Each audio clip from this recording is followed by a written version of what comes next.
आधो घंटा करा राम राम राम राम। ज्ञान बास चन चनन है, भयंग जीव कहाय। चेत्यासु सुख राम के, अंग तापस बजाय। ज्ञान बास जन चनन है, चनन यानी चंदन। चंदन के पेड़ में एक विशेष प्रकार की खुशबू आती है। जैसे चंदन उसकी खुशबू से पहचानने में आता है, उसी प्रकार संत उनके ज्ञान से पहचानने में आता है। ज्ञान से संत की परीक्षा होती है। ज्ञान बास जन चनन है, भयंग जीव कहा है। भयंग नाम सर्प, जीव क्या है? सर्प के समान। अब जीव को सर्प की उपमा क्यों दी है, और सर्प का चंदन के वृक्ष से क्या रिश्ता है? कहते हैं कि सर्प के अंदर जहर रहता है और जहर के कारण उनके शरीर में तपन होने लगती है। सर्प को गुस्सा बहुत जल्दी आता है। इसका कारण है कि उसके भीतर में जहर रहता है। जब अति ज्वाला से उसका शरीर ज्यादा जलने लगता है, तो तब चंदन के पेड़ को वो टहनी से लिपट जाता है, पेड़ को खोजता है, और बाकी पेड़ में नहीं, चंदन के पेड़ में वो गुण है। चेत्यासु सुखराम कहे, अंग ताप सब जाए। क्या होता है? सर्प के अंदर जो जहर की ज्वाला है, जो जलन है, जो तपन है, वो चंदन के पेड़ को लिपटने से शांत हो जाती है, ठंडी हो जाती है, और सर्प में शांति आती है। अब ये ऐसा हुआ तो वो चंदन का वृक्ष, नहीं हुआ तो चंदन नहीं कहेंगे। अगर सर्प की ज्वाला शांत नहीं होती है तो वो पेड़ चंदन का नहीं हो सकता। इसी प्रकार इस जीव के अंदर भी काम, क्रोध, लोभ, मोह, ये सब जहरी तो है। हम भी तो जहरीले हैं। काम, क्रोध, लोभ, मोह, अहंकार, ये सब जहर है। और जब हम सत्संग में जाते हैं, संत के सानिध्य में जाते हैं, और एक प्रकार से उनके पास रहते हैं, उनका ज्ञान सुनते हैं, हमारी ज्वाला भी शांत होनी चाहिए, हमारे अंदर भी शांत होनी चाहिए। जीव अगर संत के पास जाकर उसको शांति नहीं मिले तो वो संत नहीं कहलाते। चेत्यासु सुखराम कहे, अंग ताप सब जाए।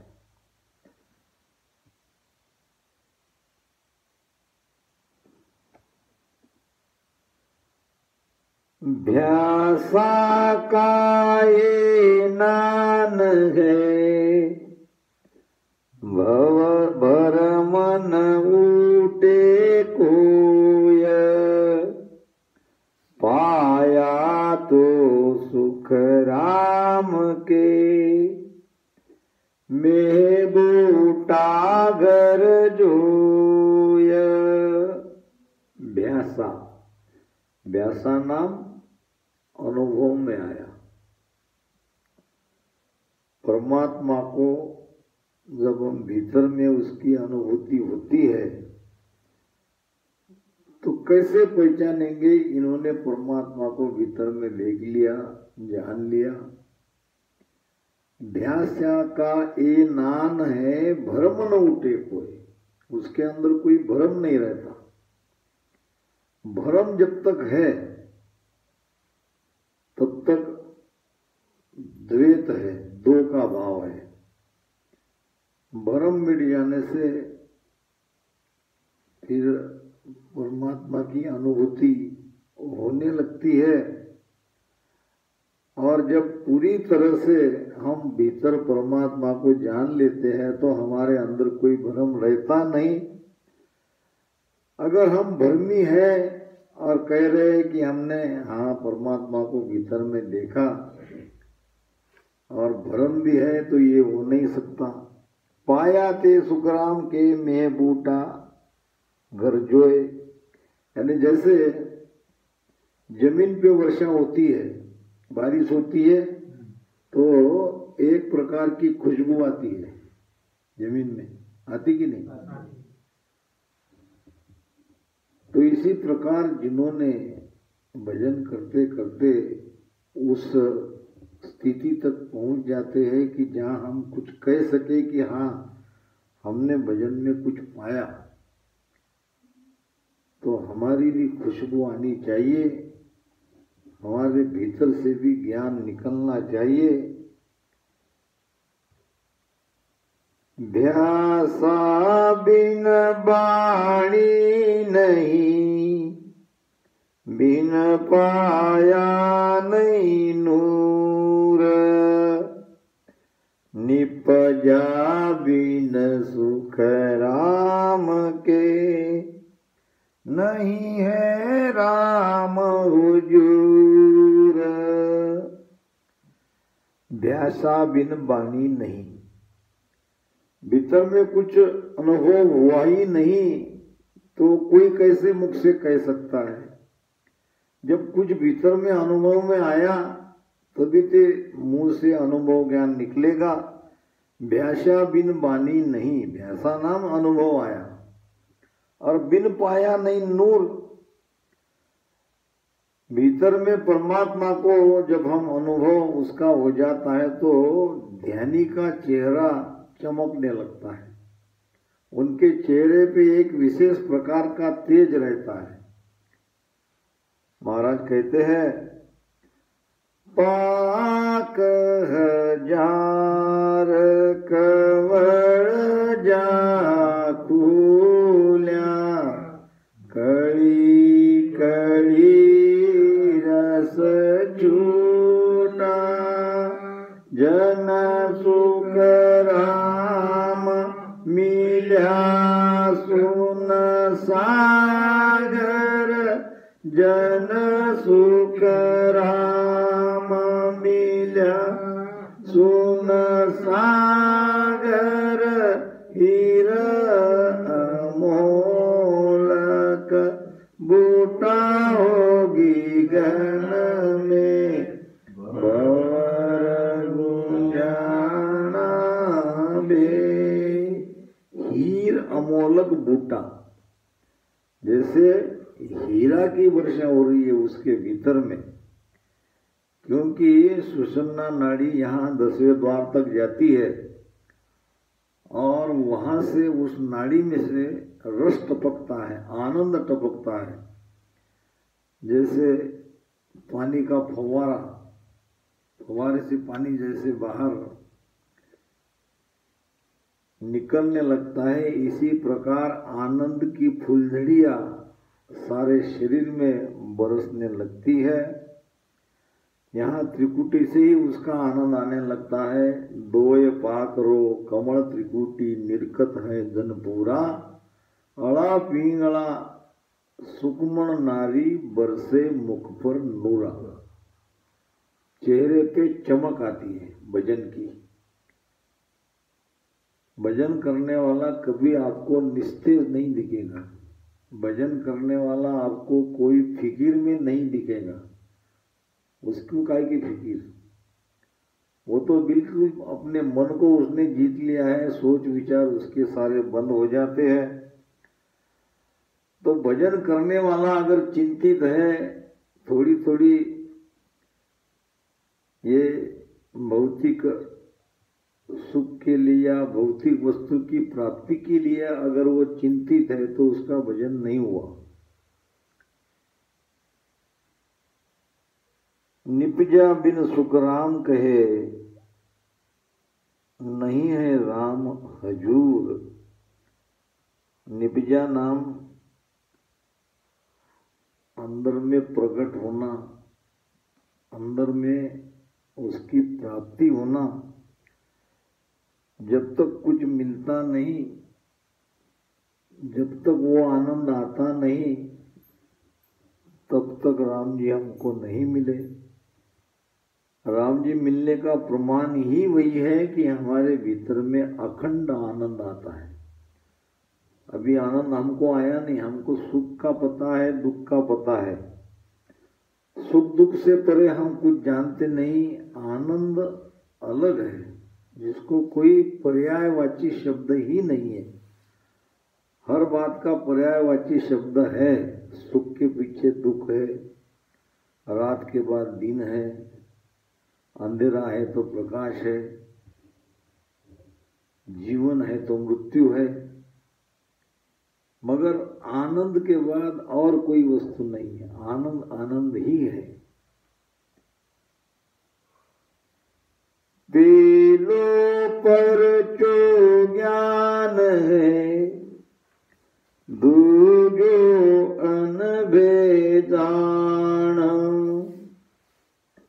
तीजो सो सुख राम के, हंस चहटे आन। संत की परीक्षा कैसे पहचाने कि वो संत है, वो सद्गुरु है। पहलो परचो ज्ञान है। ज्ञान से ज्ञान कहाँ का दे रहे हैं?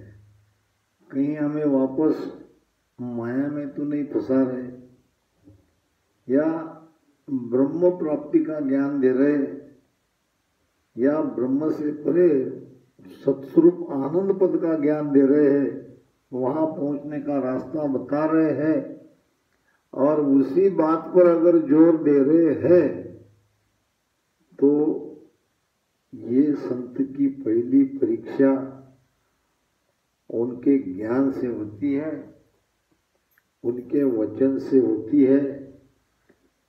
कहते हैं कि कोई एक व्यक्ति एक गांव में आया और उसको लगभग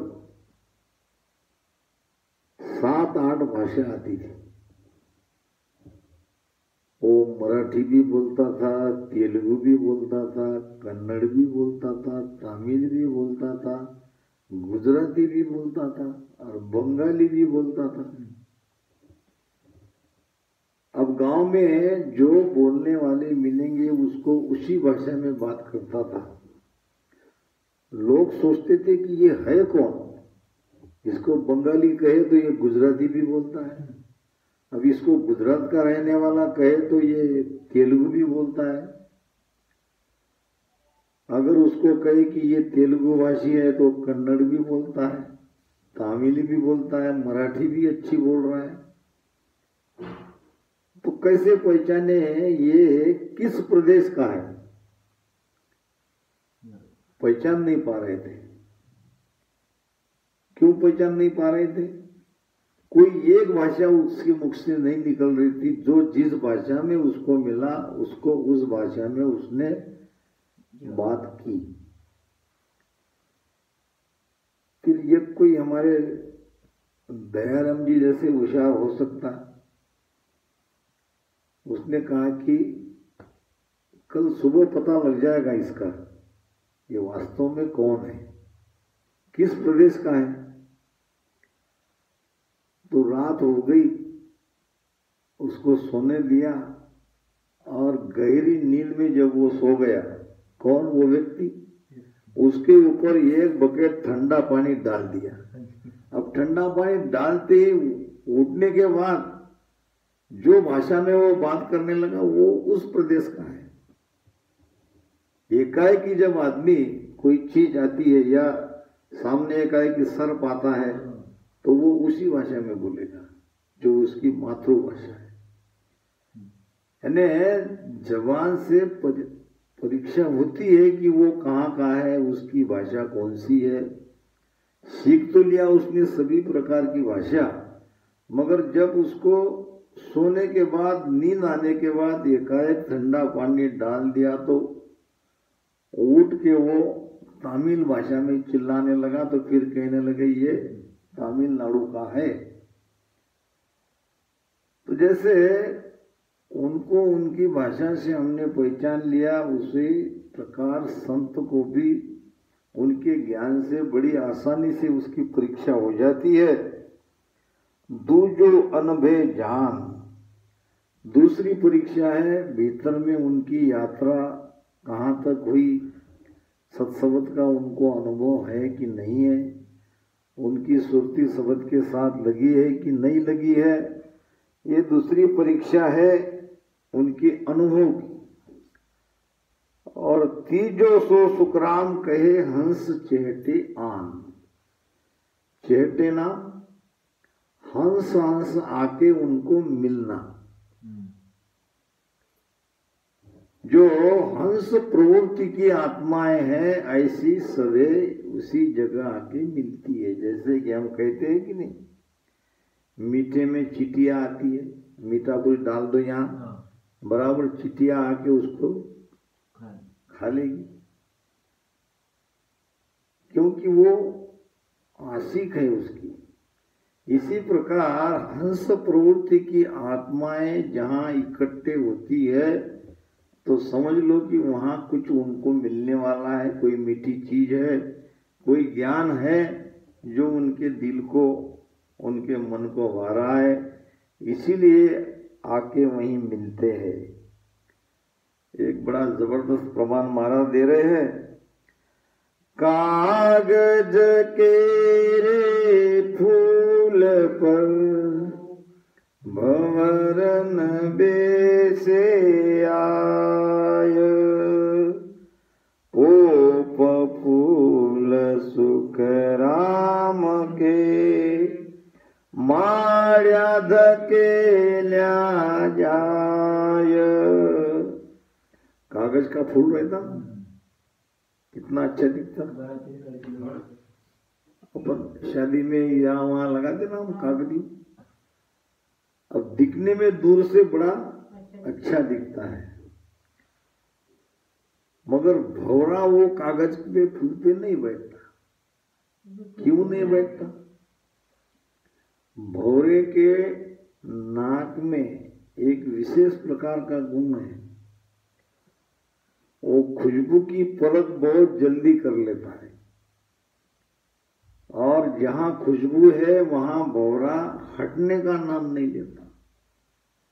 ऐसे फूल निकल जाता है तो दिन भर वो फूल का मकरंद लेता है, और ऐसे फूल मिट जाने के बाद भी वो उठने को तैयार उसमें रहता है। कभी कभी उसकी जान भी उसमें चली जाती है, फिर भी जान देना बेहतर, मगर खुशबू से हटना उसको गवारा नहीं।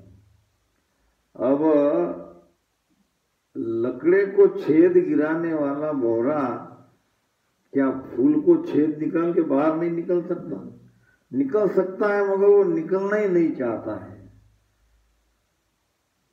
कागज केरे फूल पर भंवरन बेसे आए, मगर वही भौरा कितना भी आकर्षक क्यों न रहो, कागज के फूल पे नहीं बैठता।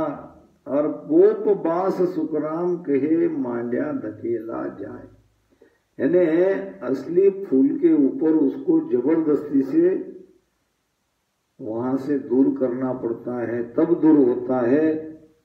इसी प्रकार फूल यानी सच्चे संत, भौरा यानी हंस जीव। हंस वृत्ति के जीवात्मा नकली संत के शरण में नहीं जाएंगे। वो असली फूल जैसे जिसके अंदर में ज्ञान की सुगंधी निकलती है, ऐसे ही संत को वो उनकी शरण में जाएंगे, क्योंकि उनको पता है कि ये मनुष्य जन्म बार बार नहीं मिलता। अगर हमारे भीतर शब्द की जागृति नहीं हुई, शब्द के साथ हमारी यात्रा भीतर की प्रारंभ नहीं हुई, तो दोबारा हमें मनुष्य जन्म नहीं मिलेगा। तो वो शब्द जागृति कराने वाले संत के शरण में ही जाएंगे। ज्ञान वास जन चनन है, भयंग जीव कहाय, चेत्यासु सुख राम के, अंग तापस जाय। जैसे सर्प चंदन की टहनी से लिपटता है तो उनके अंदर की ज्वाला शांत होती है।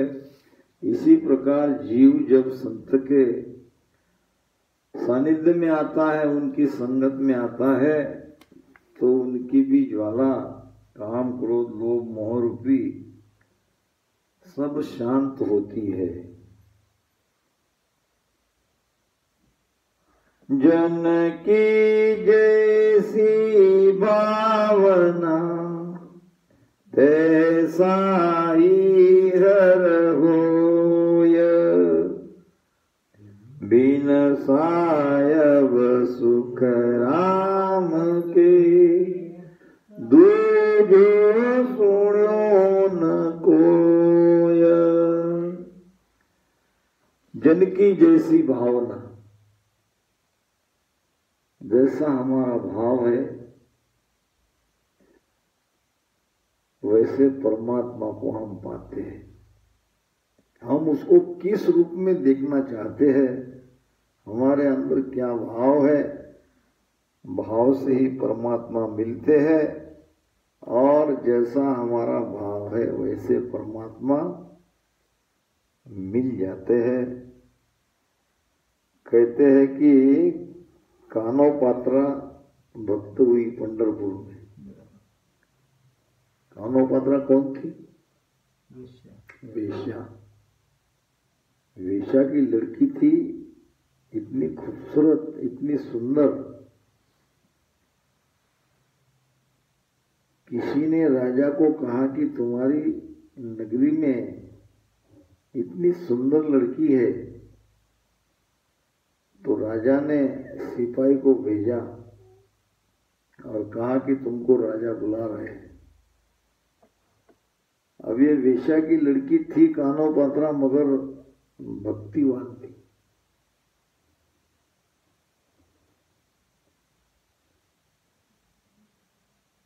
अब राजा का हुक्म ना तो कह नहीं सकते।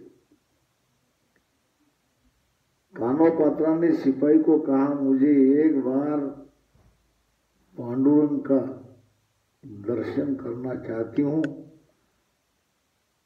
अगर मुझे दर्शन मिल जाए, वो लाभ मिल जाए, तो मैं राजा बुला रहे तो उनके महल में जाऊंगी। तो राजा ने कहा ठीक है, जाओ दर्शन करके आओ। अब वहां जाके पांडुरंग परमात्मा के चरणों में उसने माथा टेका, कहा कि ये मेरी सुंदरता आज मेरे भक्ति के आड़े आ रही है। मैं तुम्हारा नाम लेके तुम्हारे पास आना चाहती हूँ, और मुझे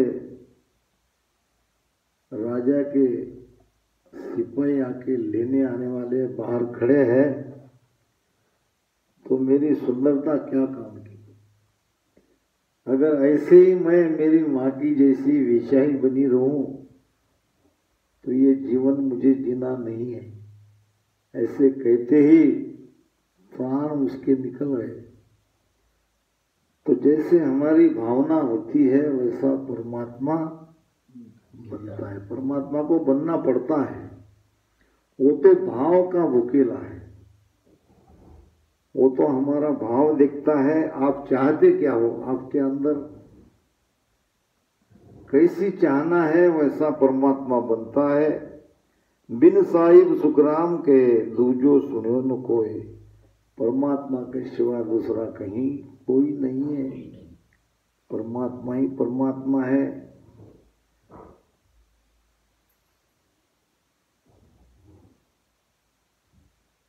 धन जो बन को छाकियो मुरड़ायो नर जाय।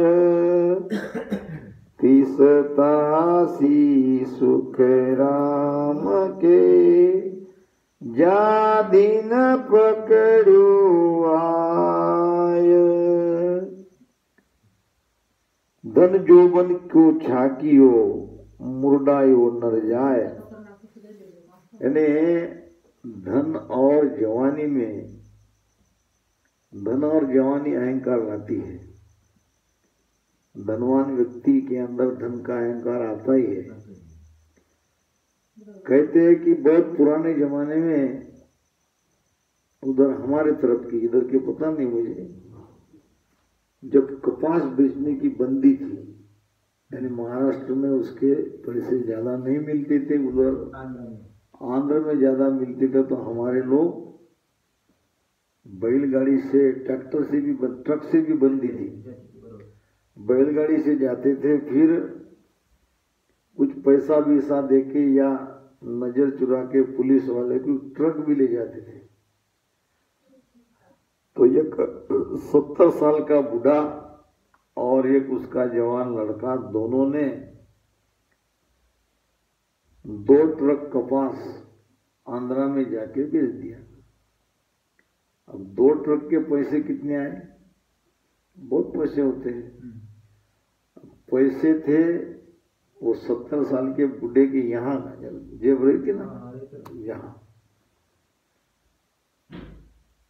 अब दोनों बाप बेटे रास्ते से कहीं जा रहे थे। अब तो जाना था बस से, बस पकड़ने के लिए जा रहे होंगे। बीच में बहुत चौड़ी नाली थी और उसके ऊपर कूद के जाना पड़ता था। तो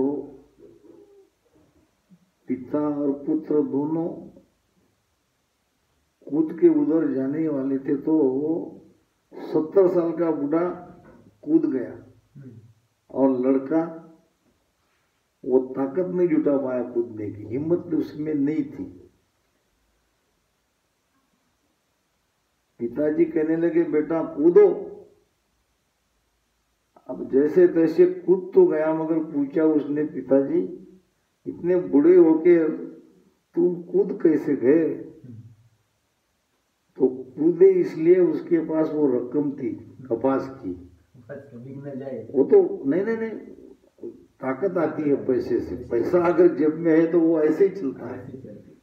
पैसे का भी घमंड आता है, जवानी का भी घमंड आता है। एक पहलवान था, बहुत अच्छी कथा याद आ गई, और नामी पहलवान था। कुश्ती में उसको कोई हरा नहीं पाया। जहां जहां कुश्ती होती थी वहां वहां विजय उसी का। फिर सब पहलवान उनसे हार चुके थे। अब एक व्यक्ति ने उसको कहा,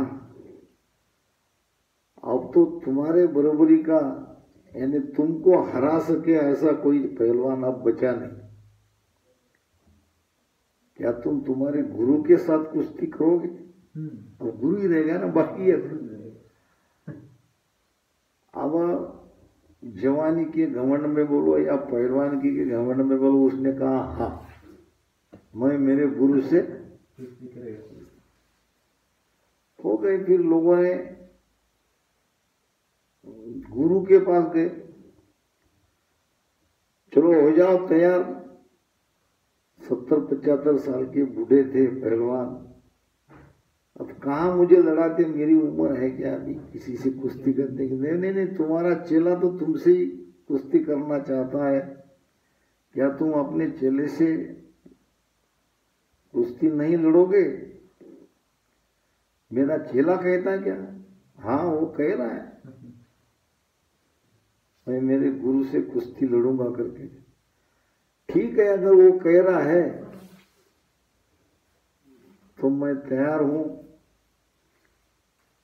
जीत गया वो मेरा नसीब, और मैं हार गया तो मेरा चेला ही मुझे हरा रहा है, और तो कोई हरा नहीं रहा। चेला तो मेरा बेटा ही है। मैं जीता क्या वो जीता क्या, बात एक ही है, मगर चलो आज खेल लेते हैं। गुरु और चेला दोनों आ गए अखाड़े में। अब वो कुश्ती खेलने समय नीचे से ऐसा मट्टी लेते ना, मट्टी लेते ही आग की पात नहीं लगती, इतनी देर में बूढ़े पहलवान ने जवान पहलवान को पटक दिया, उसकी छाती पे बैठ गया। वो नीचे से चिल्ला रहा, गुरुजी गुरुजी गुरुजी आपने दगा किया। क्या दगा किया? ये डाव मुझे सिखाया नहीं आज तक आपने। बूढ़े पहलवान ने कहा, बेटा ये डाव मैंने आज के लिए संभाल के रखा था कि मेरा चेला भी मुझसे कभी लड़ने के लिए तैयार होगा तो तब मैं उसको उसका अहंकार कैसे खत्म करूं, इसके लिए ये दाव मैंने संभल के रखा था। तो धन का भी अहंकार नहीं करना चाहिए, जवानी का भी अहंकार नहीं करना चाहिए। धन आज है कल नहीं, और जवानी तो जाने वाली है। 4 दिना की जोर जवानी आदे कर मत भूलो मेरे राम, आदे कर मत भूलो। आदे सीध गोइण काया में, आदे सीध गोइण काया में, जुग जुग दुख संग झूलो। बांधा आयो मोसर मती हारू रे, बांधा आयो मोसर मती हारू। जा संग हंस अगम घर पहुँचे, जा संग हंस अगम घर पहुँचे। वे सतगुरु सिर धारो, बांधा आयो मोसर मती